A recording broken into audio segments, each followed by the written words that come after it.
This is my review for The Artist, which is kind of a big deal because since it came out, it's really been gathering a lot of awards momentum and critical acclaim.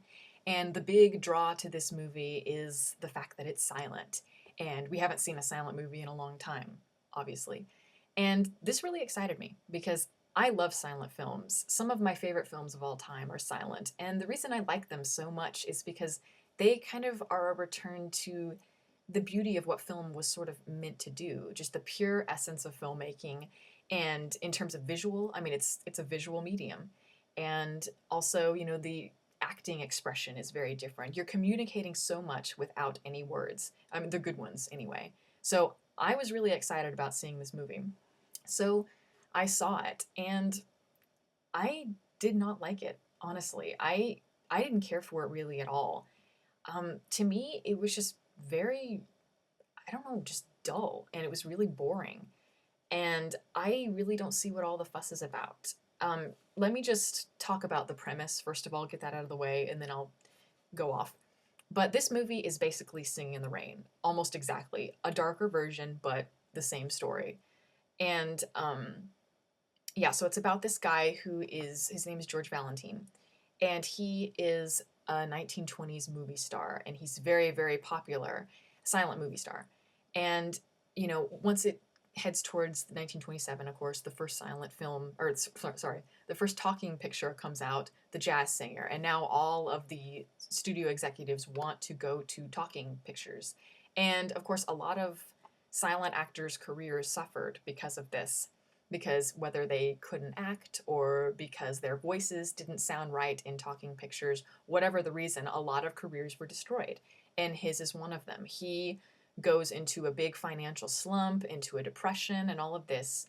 But there's a female lead in the movie, and she is kind of the love interest. He has a little bit of a flirtation with her, sort of falls in love with her, and then she, though, is the rising star. She's young and she transitions beautifully to silent pictures and becomes the big deal, the media darling, all of that.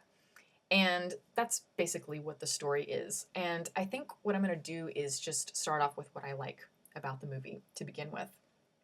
I like I appreciate what they were trying to do very much. I think it's a bold concept, and very few people are willing to go there.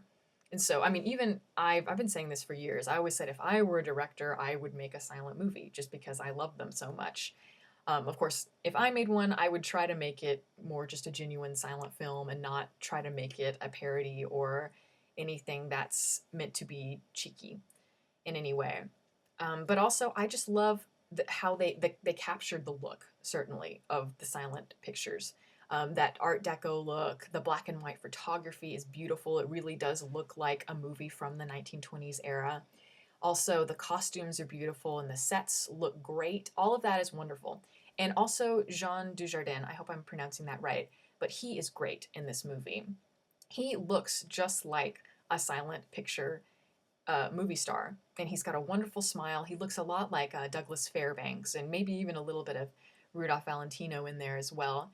And he's just, I mean, he's funny and light when he needs to be, but then even when he goes into his decline as a movie star and becomes a washed up has been of an actor, it's, even though I didn't like the movie, it's very hard for anyone not to feel sorry for him because he just carries the film extremely well, and I think he's great. One of the major highlights for me. So yeah, that's what I liked about the movie. And now I'm going to talk a little bit about what I do not like, and I'm going to try to keep from going on a rant. But my big problem, ironically, is the fact that it's silent. I don't see why they needed the film to be silent. Now, I know I said that I love silent films, and I do. They're great. But to me, this movie is simply an homage to silent films. And because of that, it becomes very gimmicky and it's very consciously a novelty. But once all of that stuff wears off, you don't have much, I don't feel like. You have a very thin love story that has been told 100 times and it's been told better, at least I think. But I just didn't find very much to admire about it. And, you know, I get what they're trying to do. I get that they're poking fun at silent movies, and they're trying to make something very light. And I get that it's supposed to be oversimplified and all of that, because not only are they trying to be cheeky, they're also trying to celebrate silent films and celebrate filmmaking in general. But I don't think that they really achieved it, because even the humor to me was not clever. I mean, I know that there's a lot of light and funny moments that are, or they're supposed to be funny, and people were laughing in the theaters, but I didn't find any of it to be I didn't find much of it to be witty or clever or insightful in any way. It was just kind of recycled jokes and things that you would get in a silent movie, and it just didn't seem very inspired to me, like a movie that is Singing in the Rain. I know I mentioned Singing in the Rain earlier, but it's virtually the same story. I mean, you could honestly put the characters in The Artist in the characters of Singing in the Rain together. I mean, George Valentine is Don Lockwood, or Peppy Miller, who's the female lead, the rising star, is Kathy Selden in Singing in the Rain, or even John Goodman is R.F. Simpson. So all these characters are the same characters. But what Singing in the Rain does is it pokes fun at silent films and movie making, but it's really inspired by them. It's not just a novelty, it's not a gimmick. They are making fun, but also being inspired. They take the idea of silent movies, but they're also making fun of their own genre, the musical comedy, and making fun of Hollywood and films in general. And the humor in that movie is so witty and so clever, and it's just it's a perfect movie to me, I think. I think that Singing in the Rain is one of the great films ever made, and it's one of my personal favorites. But even if I wanted to draw from a more modern example, I could use Hugo. I think that's a perfect example, because Hugo came out very recently. That's the Martin Scorsese picture, and it deals with a lot of the same concepts. It's celebrating the silent era very much like The Artist does. But to me, Hugo is so much more inspirational, and it captures the spirit of that era much better than The Artist. It's about this little boy, and it's told from the point of view of a little boy, and it captures that awestruck feeling, that ecstatic sort of excitement that you get as a kid, that viscera, of trying to learn about the world and learn about little things, about the innovation, and getting excited by seeing movies for the first time. And Hugo did that wonderfully. And that is what is really celebratory. When I watch that movie, I feel Scorsese's love for motion pictures. And I myself, after I watched that movie, I was like, God, I got to watch a bunch of classic movies now. I was really excited after I watched it. This movie just really drags, and it's very thin. And to me, there's not much other than the fact that it's, a novelty, that it's a gimmick. So that's pretty much my opinion on it. And also, you know, even though I said that it's supposed to be cheeky and fun, there are points where it really deviates from that pretty extremely. And towards the end, when the main character and The Artist starts going into this really deep depression, it's no longer funny at all. But yet they try to keep bringing little funny moments into it.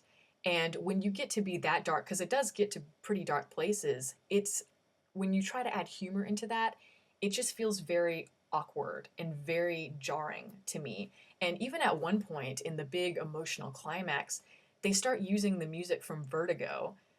And I found that extremely puzzling. I'm like, why are you using the great Bernard Herrmann score for a movie like Vertigo? Vertigo to me is one of the most dark and misogynistic and passionate movies ever made, and it does not fit a lighthearted comedy like this. So that really confused me. I know a lot of things confused me, but that was one of the big things that took me out of it completely. And then they try to go back into humor almost immediately. So I don't know. I found this movie to be very chaotic at times and just, as I said, dry. And I guess, I mean, it's not a bad movie. I know it sounds like I'm dissing it extremely, but it's not horrible. I just was very disappointed by it, and I think it could have been much, much better than it is. And I don't see why so many people are falling in love with it. But I can see why people are enjoying it because, as I said, it's entertaining, it's charming, and it's very breezy in a lot of ways. So it's not that it's an awful movie. I just myself personally did not enjoy it very much. And I'm sure I'm in the very small percentage of people that don't like it. I get that. So, and I'm sure a lot of you are probably thinking I'm crazy for not liking it, but again, all I can say is it's my opinion. And I hope that I've been somewhat coherent in this review because, as I said, I was trying not to go on a rant, but have a lot of opinions about this movie. But I guess I'll just conclude with that the fact that, yes, it can sometimes be entertaining. I just myself was underwhelmed, I should say. And yeah, that's pretty much what I have to say about it. And if you have any comments, just comment below. And yeah, see you next time.